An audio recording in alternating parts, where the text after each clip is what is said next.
Hi, welcome to Mr. Dyer's Musings. I'm Mr. Dyer, and today we're going to be taking a look at the M1910 meat can. Stay with me.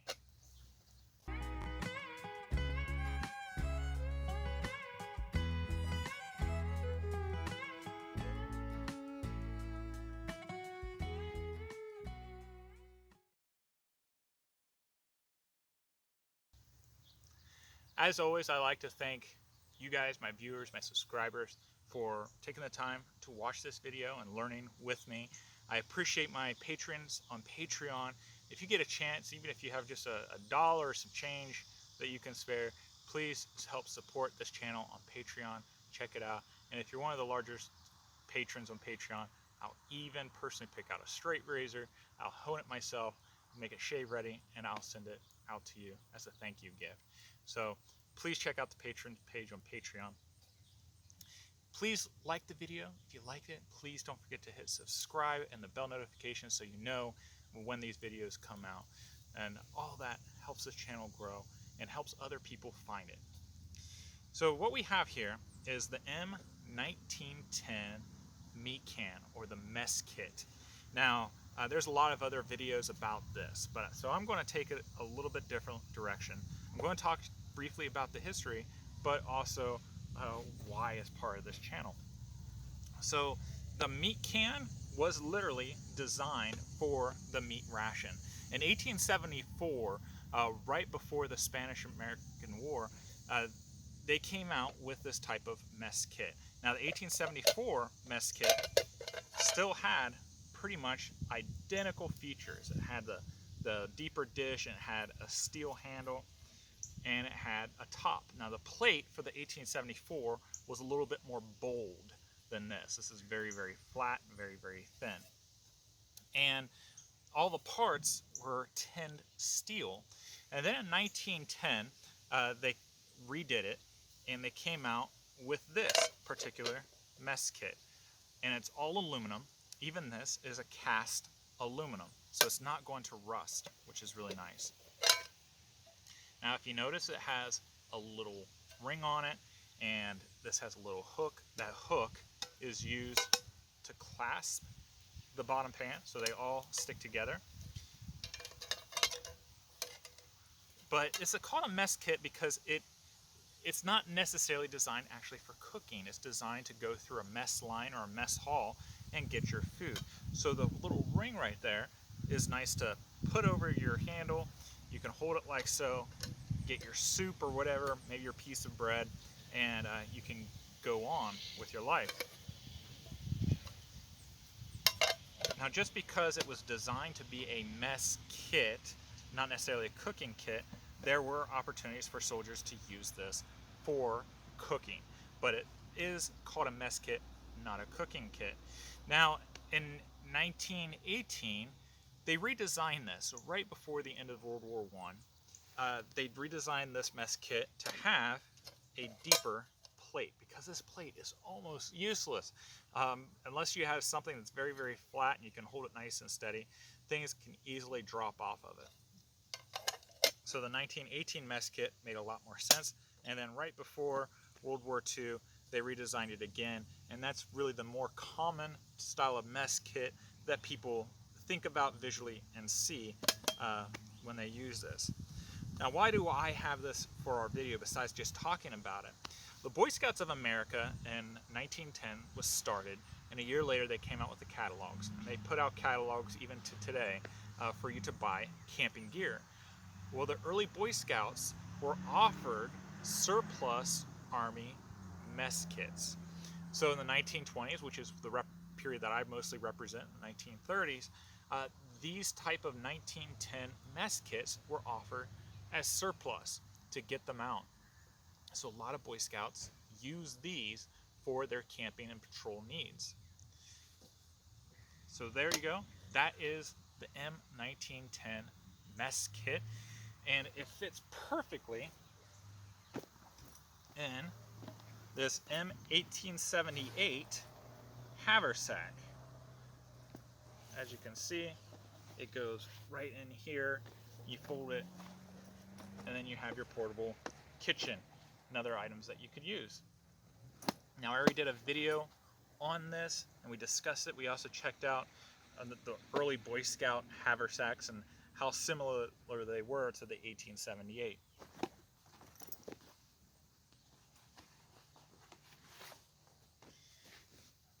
Now let's talk about the silverware that goes with this. Okay, so soldiers were issued their mess kit, but they were also issued silverware to go along with it. You were issued a knife, like so. Now this is a steel bladed knife. It's not terribly sharp. I haven't sharpened it. And it has a cast aluminum handle. And this one says ACCOUS 1917. And they were issued to go along with these leather scabbards. Now the scabbard is reproduction. The silverware that I have are original. And then you have the aluminum fork, US on one side, WWB on the other. And it looks like there's another marking. Having trouble making it out. It looks like a number. I think it says 98. So maybe this particular one was made in 1898. And then we have the spoon. The spoon has US here on this moniker, and here it looks like it has a 9 and again the WWB up top. So if you know what those numbers mean, leave me a comment. I'd really like to know. I'd appreciate it. So you'd have your spoon, you'd have your knife, and you'd have your fork. The knife and the fork had scabbards to put them in. That way they don't tear up your other gear. It's not going to damage your gear. And it can go in with your haversack. Now what we're going to do today is we're going to show you how to cook biscuits using this. Now this, when you think about it, most people will look at it and be like, okay, you got a plate and you have a skillet. But these type of mess kits are also quite versatile when you want to use it like a Dutch oven. Now Dutch ovens, if you've ever used one, they're called that because they can bake using heat from the top and from the bottom, and the heat radiates throughout so that the item that's inside can be baked or cooked appropriately, much like an oven. You can use this just like a Dutch oven for cooking bread, for cooking biscuits. Now the height of this particular one makes bread pretty difficult, but cooking biscuits or baking biscuits inside of it is super easy. And that's what we're going to do today. So stay with me. Our recipe today comes from the 1925 Boy Scouts of America handbook. And it is on 255 if you're following along. And it has the biscuit recipe. In general, biscuit or other small cakes should be baked quickly by a rapid or ardent heat. Large loaves require a slower, more even heat so that the outside will not harden until the inside is nearly done. For a dozen biscuits, use 1.5 pints flour, 1.5 heaping teaspoonfuls of baking powder, half heaping teaspoon salt, 1 heaping teaspoon cold grease, and a half pint cold water. The amount of water varies according to the quality of flour. Too much water makes the dough sticky and prolongs the baking. Baking powders vary in strength. The directions on the can should be followed in each case. All right, so basically what you're going to do is you're going to put all those ingredients in a bowl and you're going to mix them up. Leave out the water, because what we're going to do is we're going to take that mix, and that's what we're going to use when we go out hiking or camping or whatever. Now, from my experience making this at home, this recipe really makes 8 or 9 biscuits about this size. It says that it can make a dozen, but using this size of can, like I said, 8 or 9.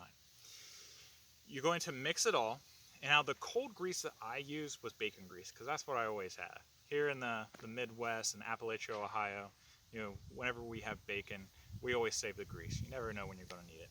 So I used bacon grease. It doesn't say specifically what kind of grease to use, so I leave that up to you. Maybe you can use a little oil. I don't know how you would do that. So, grease. Now, once you put the grease in the flour, I took my fork and I kind of smushed it in. And once I did that pretty well, there's still going to be clumps in it.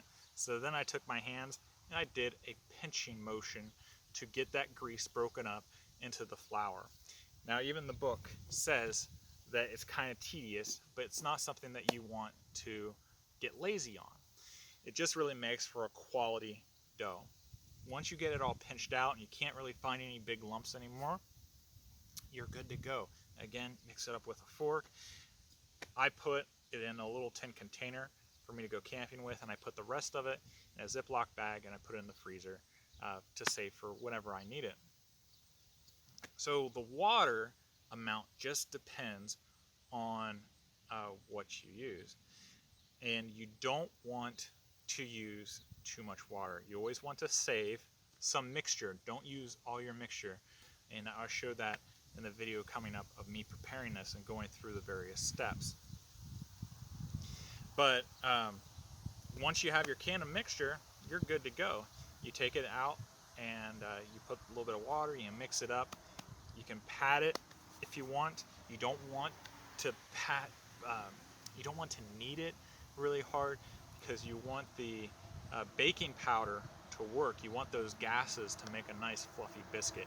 If you try to compact it and you try to knead it too much, then that's going to make a very flat biscuit, which isn't going to be very good. Okay? All right. So you're ready to make a biscuit. You got your flour. Now let's talk about fire. Now, a lot of people, when they think about cooking over a fire, they think of like a campfire. When you're cooking for yourself, you really don't need anything big. So just get really small twigs and branches, certainly no thicker than your thumb. And you want to have a lot of the small stuff, your pinky and smaller. Because the type of fire that you're going to cook, especially when you're on a hike or something, especially in the summer where it's so hot, you don't want to be around a fire anyways, you really only want a small contained fire.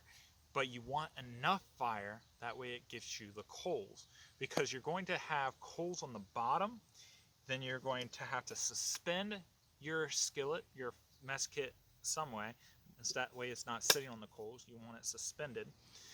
And then you're going to put coals on top. That way it's going to heat from all over. But you do want coals. So you're going to have to get a fire going. While the fire is going and it's burning down, that's when you can focus on making your mix. And in the meantime, make sure to have plenty of wood off to the side before you even start. That way you can feed it. That's one of the things that a lot of people tend to get anxious about when they think about fires. They're just like, let's get this fire going. And then 5 minutes later, you're going to have to go out and get some more wood. So make sure to get all your resources ahead of time. And if you have too many, that's okay. You can always toss them out in the woods and someone else may use them or whatever. But you definitely want to have more than what you need while you're cooking and everything, because this is going to be your kitchen. When you're in the kitchen and you're in the middle of making something, you don't want to walk all the way to your bedroom or your living room to get something. That's why everything is in your kitchen. When you're cooking outside, think of that same mentality. You want everything within arm's reach. You want to have everything ready to go, even and especially your water. That way you're not struggling and scrambling putting things together. So you get your fire going, you want it to burn down, and you can still feed it a little bit here and there. You just don't want a roaring blaze. Having some flame is okay. And then you can get the coals, put it on top. It only takes about 5 to 10 minutes to bake. It doesn't really take any longer than that. And if you start smelling, our nose is easily the best indicator of when something's done. So if you smell something like, okay, that's almost a burning smell, then you definitely want to check it. But check it like within 5 minutes, and then check it maybe 2 minutes later. But this recipe cooks rather quickly, or bakes rather quickly. It doesn't take any time at all. So you have your fire going. you have your bread inside your mess kit. You want to make sure that your mess kit is floured, and then you put your biscuits on top of that. That way it'll make it a lot easier for your biscuit to come off instead of sticking to the aluminum. Now some of that flour is going to burn, and that's okay. Just scrub it out. It'll be fine. And there you go. So we have our fire, we have our water. We want to make sure that we have some way of suspending it. If you have a couple metal stakes, you can use that. I like to use green branches because there's plenty around as one less thing for me to carry. So I use a couple green branches or a forked branch and use that to set stuff on. Find some logs. Wet or green logs are better than dry logs because the dry logs will burn.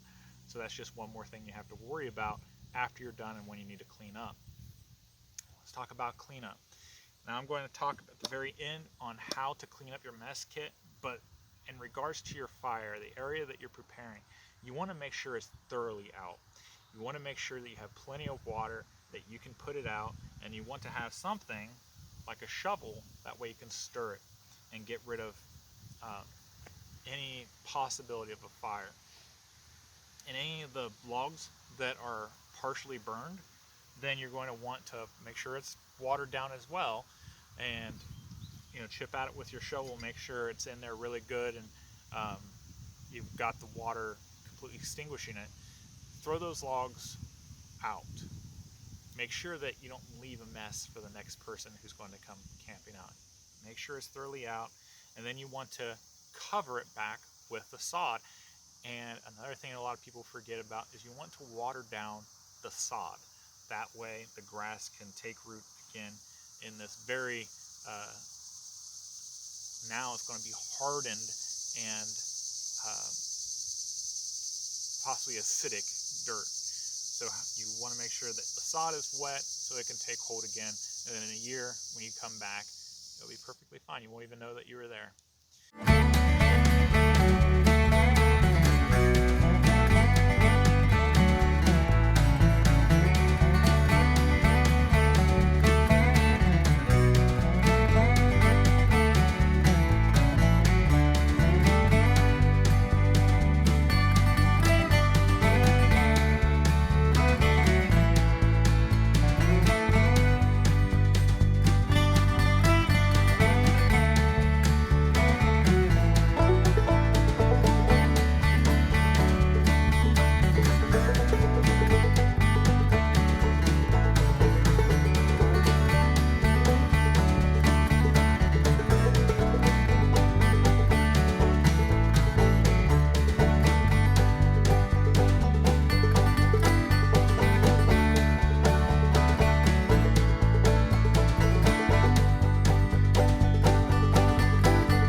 Alright, so you have your pan, you've got some boiling water, hot water in it, so it had time to soak.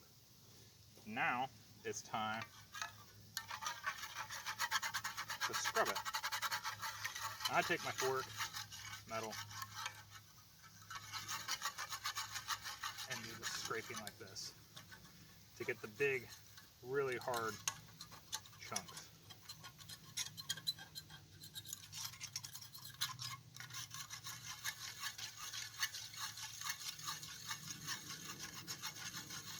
I go in circular motion.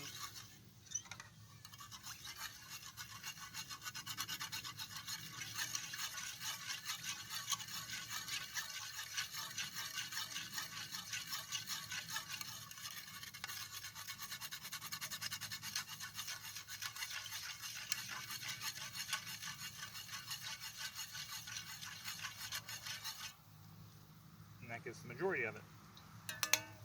Now, I want to use this water, and you don't pour it in all at once, just put in little bits.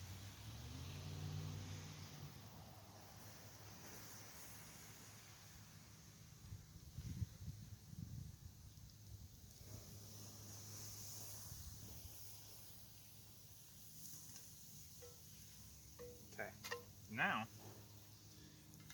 you take some ash,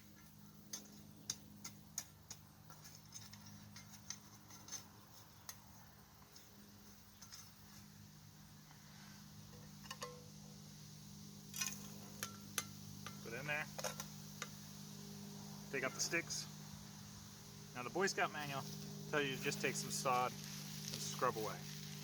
That's really good. Like it works pretty well. But ash is actually an abrasive, kind of like a fine sand. So I put some ash in here. As you can see, it's also got a little bit of dirt. That's fine for our purposes. But that's going to act as the abrasive to actually get the nitty gritty. And you find some grasses like so. You bend it over. All you have to do is just rub it in.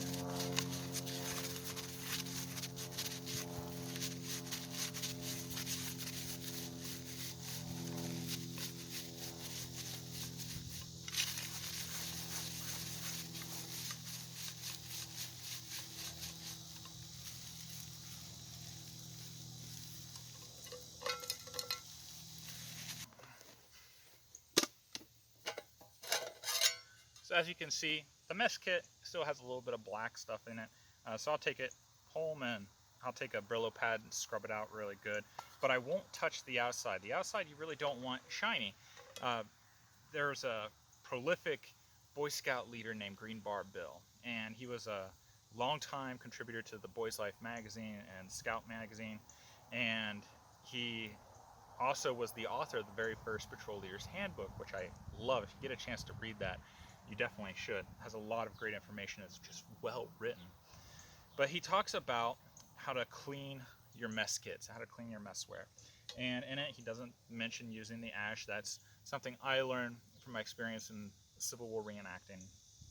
Probably not something that you really want to teach a kid is to use hot ash. You can still use cool ash from the next morning or whatever to clean your mess kits, and it'll still be an abrasive. But he mentions that you'd want to use sod, a clump of sod, and scrub it out, and that's good enough. That works. Like I said, I like to use the ash. It's a little bit finer. If you can find sand, sand is really good. But he says you don't want to clean the black off of your mess kits because it's the black that's going to help attract the heat. And that carbon is, you don't want it thick, you don't want it cruddy or anything. You want it clean, certainly. But the black you want to stay on there. And you just want to make sure your mess kits are in a bag. That way your other stuff doesn't get dirty. Now there's another guy named Horace Kephart, who I've mentioned before. And he's considered the father of American bushcrafting along with Nesmith. And Kephart doesn't really like aluminum. he prefers the enamelware of the early 20th century. And in his book, he talks about how aluminum will scald you when drinking your coffee, like if you have an aluminum coffee cup. And the enamelware helps mediate some of that heat, which he's right. So scientifically speaking, aluminum will conduct heat a lot better than steel. In fact, it's almost twice as well as steel does. So you have to take that in consideration with your cooking. Aluminum mess kits tend to get a bad reputation when it comes to cooking.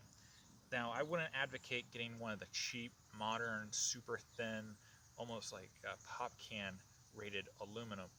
But if you find antique Boy Scout mess kits or old military mess kits, they're certainly able to be used to cook in. You just have to practice, and you have to know that it does conduct heat almost twice as fast as steel. So you never really want to put it on coals directly. Instead, you want to have it above so you can adjust accordingly. But if you were to cook in aluminum, you can do everything that you can in steel. Now, one of my favorite YouTubers who has a great bushcrafting channel, his name is B.S.A. Thomas. He did a couple videos on various styles of mess kits, especially military mess kits. And he's right that they are called mess kits, they're not called cooking kits, because you would go to a mess hall or a mess line in the military, and this is just where you would get your food. So it'd be a receptacle for your food, it'd be a receptacle for your meat ration. But it wasn't specifically really designed for cooking. Now, however, the older Boy Scout mess kits that came out, they were designed for individualized cooking. That's why it has the fry pan, it has the plate, it has the pot, it has the lid on the pot, and it also has a cup. So you have your all-in-one cook kit that you can take along with you. Now, in scouting, we always try to promote patrol cooking, but there's also times where we definitely want to encourage our scouts and teach our scouts how to cook for themselves instead of a large group. I hope that this video was informative to you and you learned a couple of tricks. You saw how to make a biscuit from the really old Boy Scout manual. And it gives you some ideas. Nothing else, just get in your backyard and try out some of your own cooking. But you definitely want to practice this stuff before you get out in the field. If you're going to make that biscuit, make the biscuit at home. Use your grill or something like that. That way you have an idea of what you're doing and what you're looking for before you get out in the field. And I want to reiterate that with the flour mixture that you take along with you, you don't want to use all of it when mixing, because inevitably you're going to want to add more flour because you're going to put too much water in, or you are going to need it to flour your pan, flour your hands, flour something else to use. You know, if you take a little bit of extra flour home, that's fine, but if you use it and it's gone, then you could end up with some type of like pancake mess that's not going to be anything like a biscuit. Maybe that's what you're going for. But anyhow, if you like the video, please click like. Please share it with others. Please consider checking out my Patreon page and contributing to help this channel grow. Please share it with others. Tell others about this channel. Check out the other videos. I've got a ton of them about Civil War and early campcraft. And click the notification button. That way you know when these videos come out. I try to put them out weekly, usually on Sunday or Monday. Sometimes not, especially with school coming up. That schedule might change a little bit, be a little bit more erratic, but I'll still continue making these videos. I hope you have a wonderful week. Give a kiss and hug to your loved ones, and take care.